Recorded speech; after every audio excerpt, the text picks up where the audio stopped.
अस्सलाम वालेकुम। उम्मीद करता हूँ आप सब लोग खैरियत से होंगे। मैं हाज़िर हुआ हूँ एक नई वीडियो के साथ।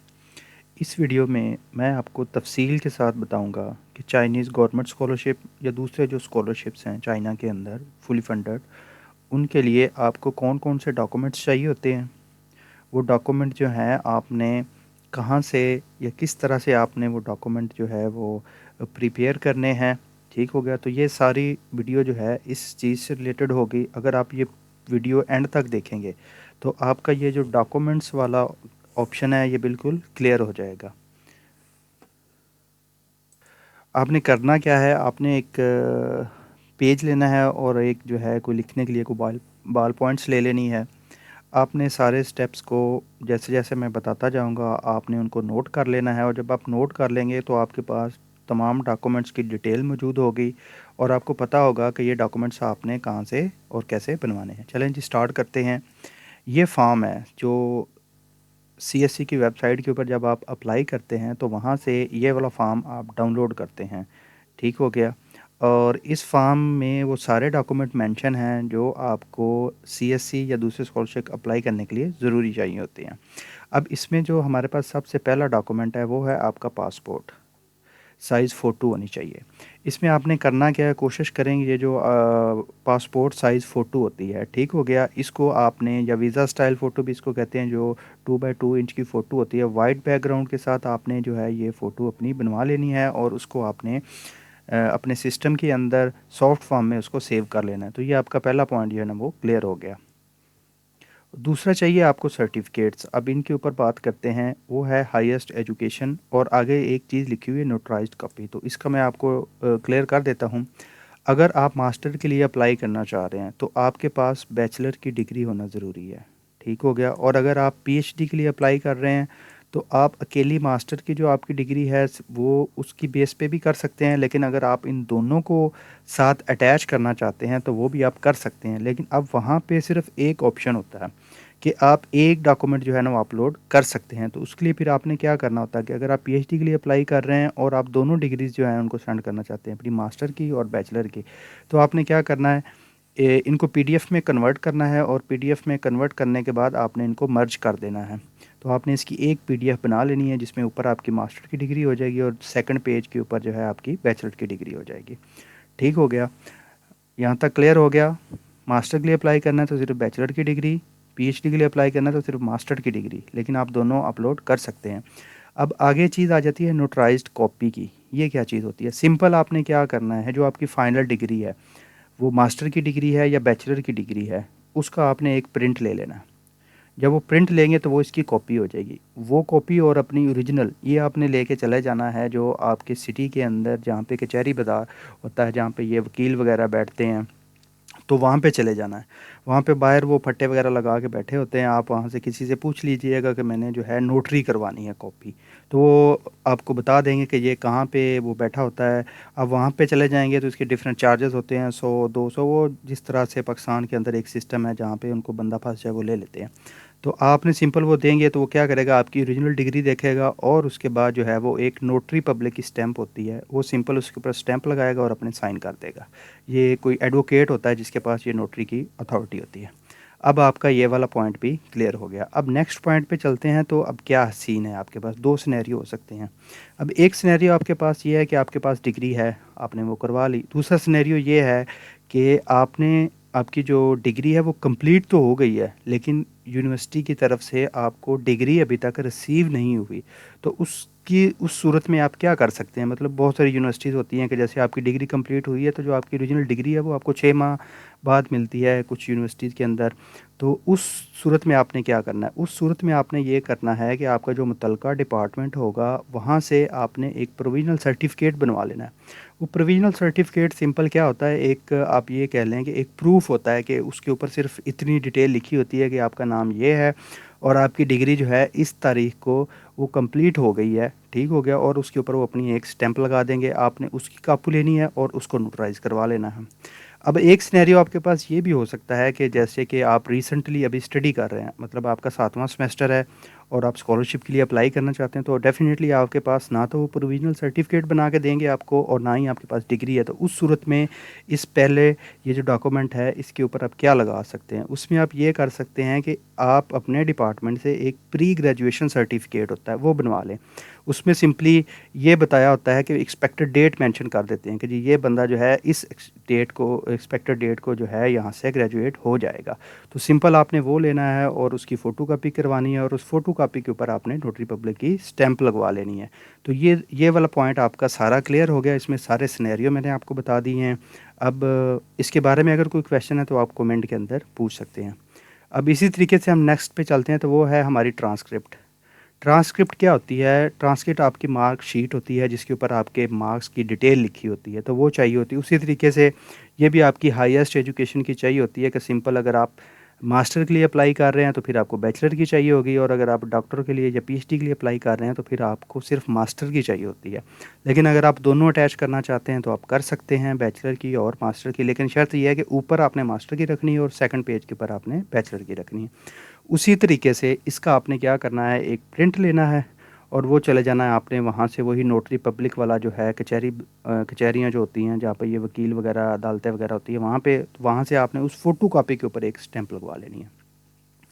ये भी रेडी हो गया। अच्छा, अब इसमें एक चीज़ होती है, अब इसमें एक सिनेरियो ये हो सकता है कि आप जो है अभी 7th सेमेस्टर में हैं, तो वो आपकी जो ट्रांसक्रिप्ट है कंप्लीट वो तो नहीं है।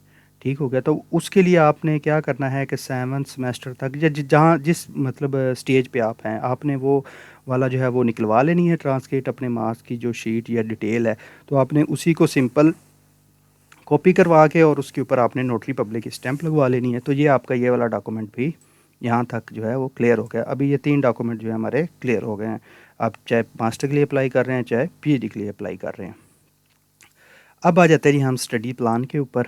ठीक हो गया। अब ये स्टडी प्लान क्या है? अगर तो आप मास्टर के लिए अप्लाई कर रहे हैं तो सिंपल आपको एक स्टडी प्लान चाहिए होता है। अब स्टडी प्लान वो उन्होंने कहा हुआ है कि आप जो है ना वो 2 पेजेस का या 3 पेजेस का उसमें वो आपने लिखना होता है। वो आप गूगल से सर्च करेंगे तो आपको उसके बहुत सारे फॉर्मेट मिल जाते हैं, या आप जैसे आजकल चैट जीपीटी है या डीप सीक है, वहाँ से आप सिंपल अपना थोड़ा-सा डेटा उसको दें और उससे कहें कि मुझे जो है एक स्टडी प्लान बना के दे, तो वो आपको बना के दे देगा। फिर बाद में आप उसको थोड़ा-सा पैराफ्रेज़ वो कर लें और उसकी जो है ना वो आपका स्टडी प्लान रेडी हो जाएगा। उसमें सिंपल आपकी डिटेल होती है कि आपने कौन-सी डिग्री की हुई है, उससे आपका थोड़ा-सा बैकग्राउंड होता है, आपके पास स्किल्स कौन-सी हैं, ये थोड़ी चीज़ें आपने मेंशन करनी होती हैं। फिर आप करना क्या चाहते हैं, किस फ़ील्ड में करना चाहते हैं, कौन जो यूनिवर्सिटी आपने सेलेक्ट की है, ये क्यों सेलेक्ट की है, तो इस तरह का ये एक ओवरऑल स्टडी प्लान होता है। ठीक हो गया, अगर आपने मास्टर के लिए अप्लाई करना है। अगर आप पीएचडी के लिए अप्लाई करना चाह रहे हैं, तो उसके लिए फिर ये होता है कि आपको एक तो ये स्टडी प्लान आप ऊपर लगा देंगे, जो आपने पीएचडी के लिए भी आप इसी तरीके से इसको बनाएँगे। फिर इसके साथ आप एक रिसर्च प्रपोज़ल भी बनाएँगे। अब रिसर्च प्रपोज़ल क्या होता है? रिसर्च प्रपोज़ल ये होता है कि आप करना क्या चाह रहे हैं। अब जब यहाँ पे आएँगे, तो आप किस चीज़ के ऊपर रिसर्च करेंगे? ठीक हो गया। मैं 2016 से इधर हूँ, तो अब ये जो आपका इनिशियली ये जो रिसर्च प्लान होता है ना, अब ये समझ लें कि ये ज़रूरी होता है, लेकिन एक फ़ॉर्मेलिटी के तौर पे भी होता है। क्यों? क्योंकि जब आप यहाँ पे आते हैं तो मेरा तो एक्सपीरियंस है मास्टर में, मैं यहाँ पे आया हूँ, पीएचडी कर रहा हूँ, तो जो मैंने प्रपोज़ल दिया था उसको किसी ने नहीं डिस्कस किया कि आपने क्या प्रपोज़ल दिया था। ये जब आप यहाँ पे आ जाते हैं तो वो सुपरवाइज़र के साथ आपकी डायरेक्ट वो होती है, तो उसकी बेस पे जो है आपका वो सारा सिस्टम चलता है कि वो किस चीज़ पे ऊपर आपको रिसर्च करवाना चाह रहा है। तो इसी तरीके से आपने एक रिसर्च प्रपोज़ल तैयार कर लेना है।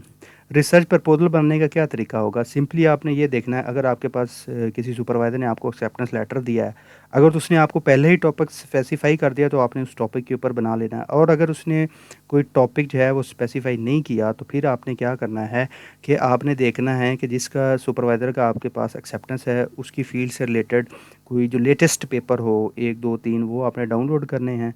जो ल पेपर होता है वो बेसिकली एक सॉल्यूशन होता है, कि मतलब हमारे जो पेपर रिसर्च पेपर होता है उसकी जो बेस होती है वो किसी प्रॉब्लम के ऊपर होती है, कि हमने कोई स्टडी गैप होता है या प्रॉब्लम होता है जिसको हमने सॉल्व किया होता है। तो आपने यही करना है कि आपने लेटेस्ट पेपर उठाना है और उसको आपने थोड़ा-सा बैक ले जाना है एक पॉइंट के, मतलब जो उसने मेथोडोलॉजी अप्लाई की है उसने तो सारा इस तरीके से किया कि उन्होंने वो कर लिया, लेकिन आपने उसको थोड़ा सा बैक ले जाना है कि हम ये चीज़ें करेंगे, उसमें फिर आप 2-4 पेपर्स की मेथोडोलॉजी को डिस्कस कर सकते हैं। मतलब आप एक अच्छा प्रपोज़ल भी बना सकते हैं और अगर आपको इतना ज़्यादा नहीं है, तो सिंपल आप किसी एक अच्छे रिसर्च पेपर को थोड़ा-सा बैक कर दें और मतलब उसको रिवर्स कर दें ना कि मतलब जो काम उन्होंने कर लिया है, आप कहेंगे जी हम ये करेंगे। तो इस तरीके से ये आपका जो रिसर्च प्लान है, ये भी रेडी हो जाता है। यहाँ तक क्लियर हो गया। इसके ऊपर मैं डिटेल वीडियो बाद में भी एक बनाऊँगा। अच्छा, उसके बाद आ जाएँ, हमारे पास आता है जी रेफ़रेंस लेटर। ठीक हो गया। 2 आपको रेफ़रेंस लेटर चाहिए होते हैं। रेफ़रेंस लेटर क्या होता है कि सिंपल आप जिस यूनिवर्सिटी के अंदर पढ़ रहे हैं, आपने वहाँ से जो आपके 2 प्रोफ़ेसर हैं, जिन्होंने आपको पढ़ाया हो या ना भी पढ़ाया हो, तो वहाँ से जो है आपने 2 डिफ़रेंट प्रोफ़ेसर से 2 रेफ़रेंस लेटर बनवाने हैं, जिसके ऊपर उनकी डिटेल आ जाती है और थोड़ी-सी आपकी वो तारीफ़ें कर दें कि ये स्टूडेंट को हमने पढ़ाया है, ये बहुत अच्छा है। इसके अंदर जो लिखा हुआ है वो मैटर नहीं करता कि आपके माइंड में हो कि वो उसने ये बात लिखेगा तो मेरा स्कॉलरशिप होगा, नहीं। ये दोनों ज़रूरी होते हैं, लेकिन इनके अंदर जो लिखा हुआ है वो ज़रूरी नहीं होता कि मतलब उसके अंदर उसने आपकी तारीफ़ें कितनी लिखी हैं, ये मैटर नहीं करता। ये सिंपल आप गूगल से ढूँढें, आपको वो मिल जाते हैं। उसके ऊपर आपने अपना थोड़ा-सा फ़ॉर्मेट उसको बनाएँ और कोशिश करें कि यूनिवर्सिटी का लोगो-शोगो या उनका वो इस तरह से उसको बनाएँ और सुपरवाइज़र जो टीचर है, जो आपको रेफ़रेंस लेटर या रिकमेंडेशन लेटर एक ही चीज़ होती है और ये बनता कहाँ से है, आपके अपने डिपार्टमेंट से बनता है। वो आपने उससे बनवा लेना है, उसके ऊपर स्टैम्पें वगैरह अच्छे से लगवा लेनी हैं। ठीक हो गया? तो ये 2 आपने रेफ़रेंस लेटर बनाने हैं डिफरेंट के ऊपर। अब आपने ये देख लेना कि उन दोनों की बॉडी सेम ना हो, अगर वो सेम जो है उसके ऊपर लिखा हो, सेम ही उसके ऊपर लिखा, थोड़ा-सा चेंज कर देना उसको। और कोशिश करें कि जो आपके डिपार्टमेंट के अंदर मतलब फुल प्रोफ़ेसर हो, उससे बनवाएँ, डीन से बनवाएँ या जो है एसोसिएट प्रोफ़ेसर से बनाएँ। तो ये एक थोड़ा-सा वो है, इसके अलावा इसकी कोई इतनी नहीं है। अब आगे चले जाएँ तो पासपोर्ट आपके पास होना चाहिए डेफ़िनिटली, होम पेज जिसके ऊपर आपकी डिटेल होती है और वैलिड पासपोर्ट नंबर होना चाहिए, मतलब कि उसकी जो डेट है वो एक्सपायरी ना हुई हो, तो ये आपका पासपोर्ट वाला भी ओके हो गया।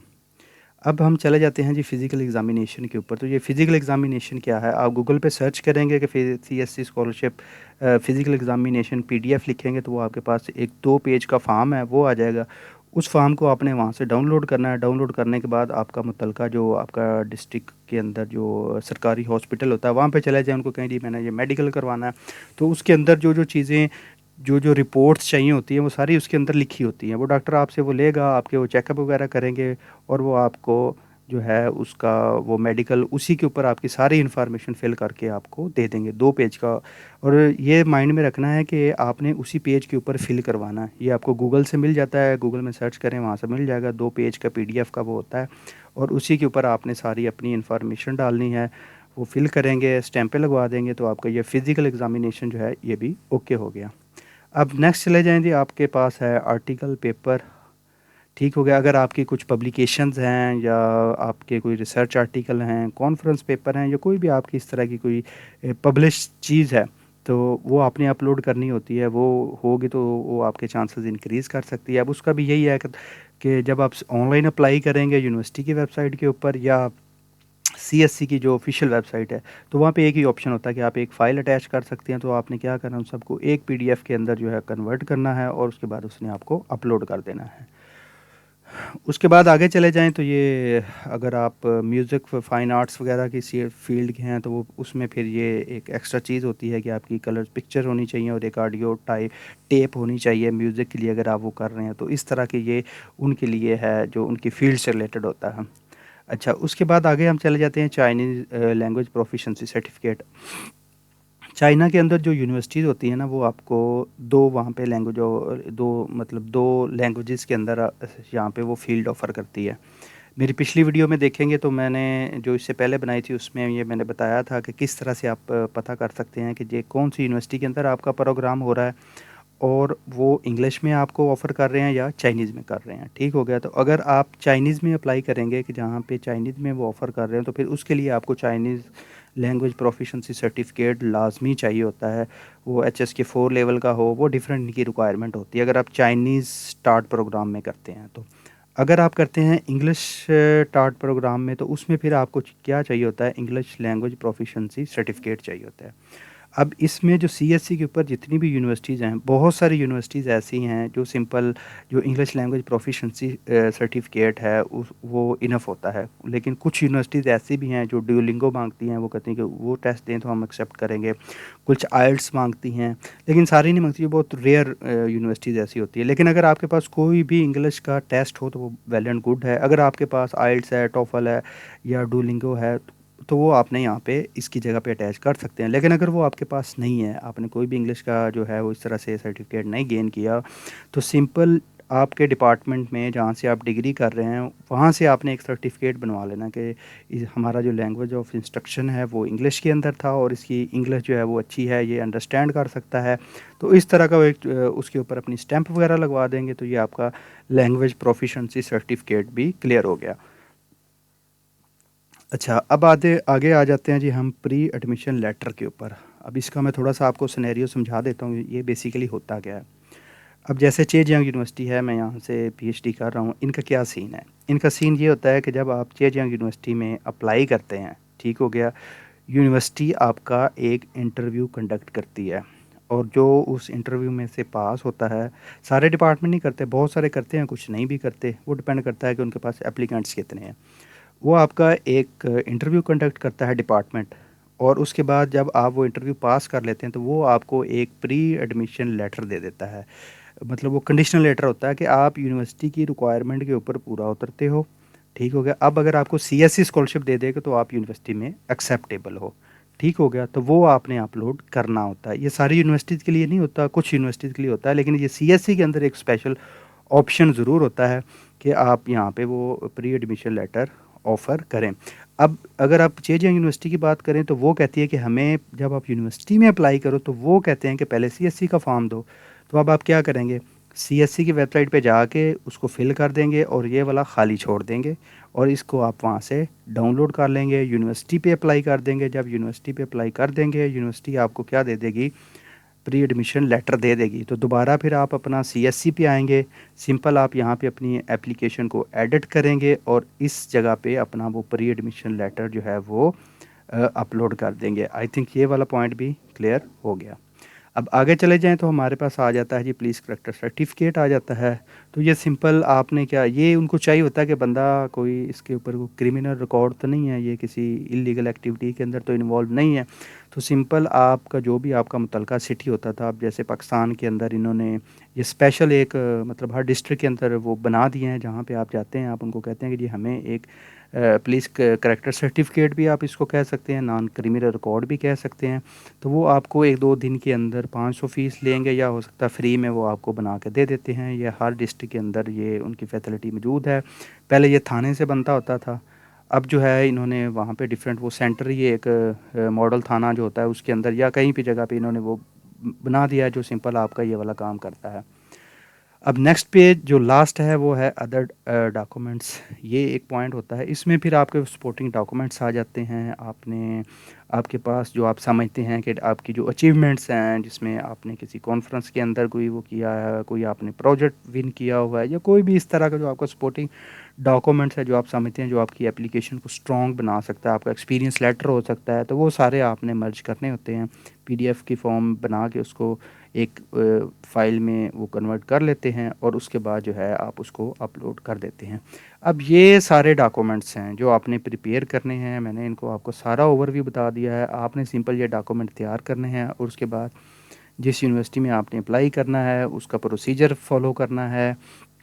अब 2 सिनेरियो हो सकते हैं कि क्या होता है कि कुछ बहुत सारी बल्कि बहुत सारी यूनिवर्सिटी जो हैं अब वो आपसे हार्ड कॉपी नहीं मंगवाती कि आप हार्ड कॉपी सेंड करें। आपने सिंपल करना क्या होता है, आपने सीएससी की वेबसाइट के ऊपर जाके अप्लाई करना होता है। आने वाली वीडियो के अंदर मैं आपको वो सीएससी की वेबसाइट के ऊपर एक पूरा फॉर्म जो है ना वो फिल करके दिखाऊंगा कि किस तरीके से आपने इसके ऊपर फॉर्म फिल करना है। तो वहाँ पे अप्लाई करना होता है और यूनिवर्सिटी के जो पोर्टल होता है उस पे अप्लाई करना होता है और आपके डॉक्यूमेंट्स उनको रिसीव हो जाते हैं, क्योंकि वो सारे आपने अपलोड करने होते हैं, हार्ड कॉपी आपने सेंड नहीं करनी होती। तो ये सारा सिनेरियो है डॉक्यूमेंट्स का। अगर आप पूरी वीडियो देखी है तो आपको इसके बारे में कोई भी उबहाम नहीं रहेगा। अगर फिर भी आपका कोई सवाल है तो आप जो है नीचे कमेंट कर सकते हैं। मैं आपको इंशाल्लाह जैसे ही मुझे टाइम मिलेगा मैं उसका आपको रिस्पॉन्स करूँगा। जज़ाकल्लाह।